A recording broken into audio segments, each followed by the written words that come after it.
everyone, and welcome to another video. I know it's been a while since I did a voiceover, but I felt this is much easier to get my thoughts through on these characters that are going to be 4-part videos, each of them showing each different character. For those who do not know, I created 5 characters, including the Sally character who used to be known as the Parasite in past videos, and I put a summary of her in the description of the Halloween video, but either way, this just seemed much easier to get my thoughts through. So with that, this character is named Thesa from past videos.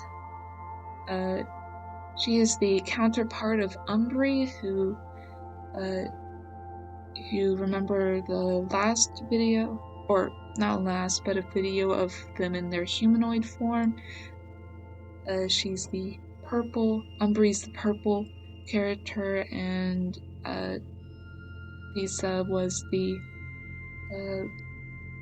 very gray-blue character, and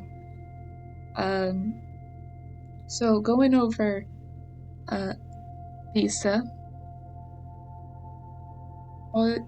this video pretty much shows the monster form and the humanoid form, and I go into deep detail with this one ever since I got the new Jazza brushes. I got really interested in trying to figure out how they work, so this is pretty much my first time going into somewhat of a deep detail with the brushes, without line outline of the characters, other than from the sketches. Pretty proud of how it went. Sort of wish I could figure out how to do fur, but that's something I'd have to do on my own time instead of recording. Either way, I'm pretty proud of how it turned out.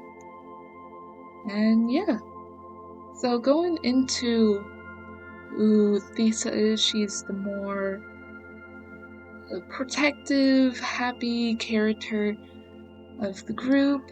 She's more of the overly hyper excited character you would sometimes see in the films or something like that.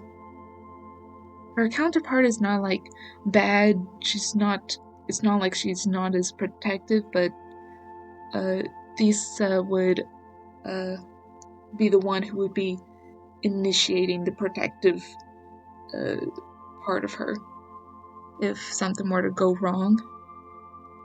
But sometimes that could be her downfall, because she would think more of the other person than herself, to say. And yeah. In the Halloween video, I talked about Sally's abilities, and it was only a small percentage of what Sally can do, but Umbri has, Thesa has the ability to control the earth, not so much the grass and stuff, but like sort of like an earthbender, but also an airbender, I guess you can think of it that way.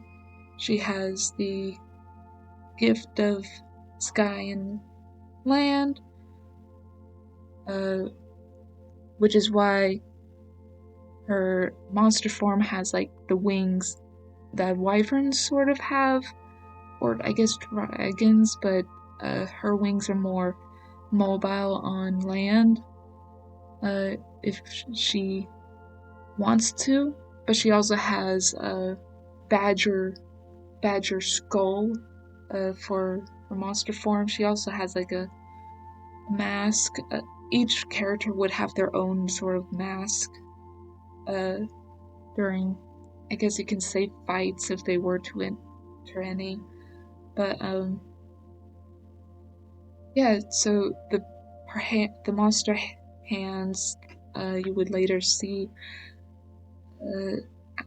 badger-like. I tried to make it as badger-like as I can. They sort of look bearish, bear-like, though smaller and thinner. But I tried my best, and of course the iconic eagle's leg, along with bat ears, because I really like bats. I'll be honest, the animal choices are sort of at random, things that I feel like would go good with the character, not so much symbolism there. I don't remember if in the Halloween video I so much said anything about the. Oh no, I don't think I did. So I'll say here, if you know anything about Native American stories or folktale, they're more like passed down through generations, not so much as set in stone, but they have like the same gist and stuff. That's how I sort of want to view uh, these 5 characters. Like, they don't have just one story that are being told.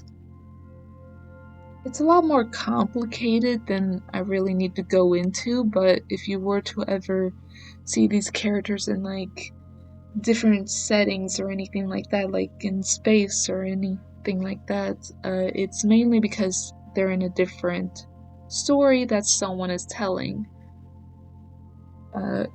which probably would most likely be me, of course. But because in my head, these people, these creatures, they don't exactly have one place, they have a whole story of different lives or different creations they've made or even was made of. Not exactly set in stone, I guess you can say.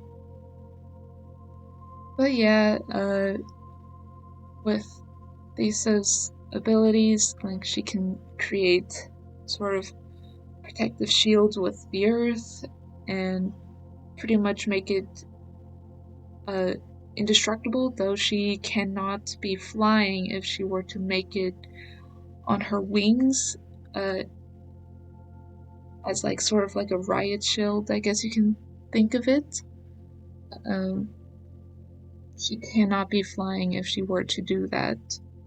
And then in the air, like of course, like if you were to think of airbenders, uh, she can fly, of course, and she can fly long distance or even faster if she were to use uh, the air, the wind, and they have like other abilities like seeing spirits, but like my head, like there's different levels to seeing spirits. Like the stronger the spirit is, like the least you can see them, sort of.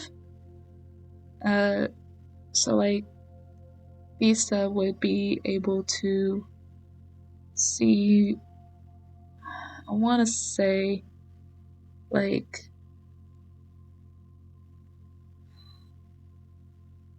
surface souls. Like you can't really see through walls and see, oh yeah, that's a soul on the other side of the wall. She can only like feel the feelings the soul is bringing off, like whether it's a negative or a positive or sad, mad or happy, sort of like that, along with like being able to sense other people's feelings through their souls. The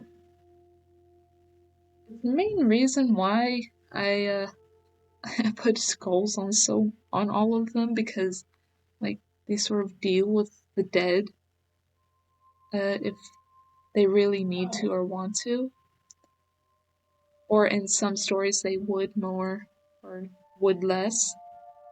It's up to you really. Uh, but yeah, there's not much, but